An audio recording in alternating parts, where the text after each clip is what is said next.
Social websites are changing our relationships, from the way we meet each other to the way we talk to each other.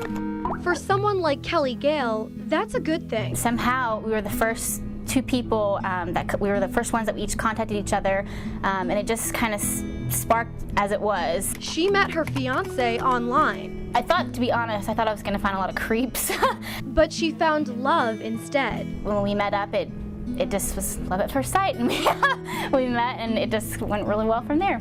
Greg Cezanne is a therapist who studies relationships, and he sees how they're now changing. There are ways in which these technologies seem to connect us and certainly make some things quite a bit easier. Social websites like Facebook can let you stay connected with your friends or can even let you find love. But sometimes what you post here can damage your relationship.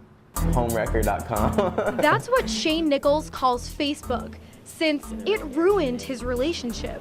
You know, I go out with my buddies and I see friends that I know and they're girls, and they have cameras. Oh, so they take pictures, whatever. They're just my friends. You get tagged, So my girlfriend's like, oh, I thought you were out with the fellas. Who's this girl? Who's that girl? He says his girlfriend would get jealous over pictures and comments that would go up on Facebook. It got to the point where it's a constant thing, like, oh, I feel like she would wake up and be like, oh, what am I gonna find on his Facebook today? And those little fights eventually led to their breakup.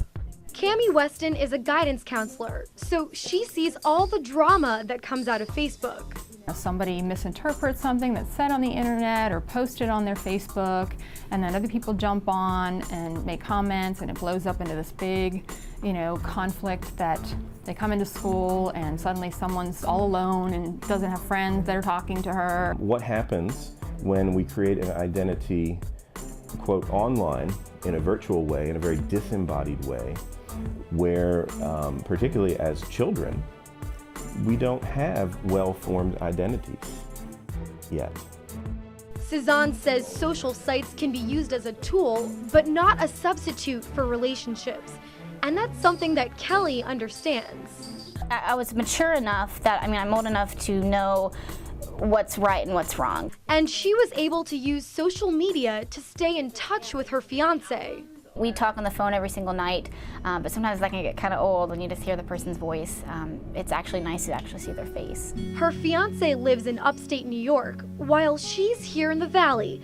But with Skype, they can still see each other. We're gonna have to go. Even over the long distance. I am so happy.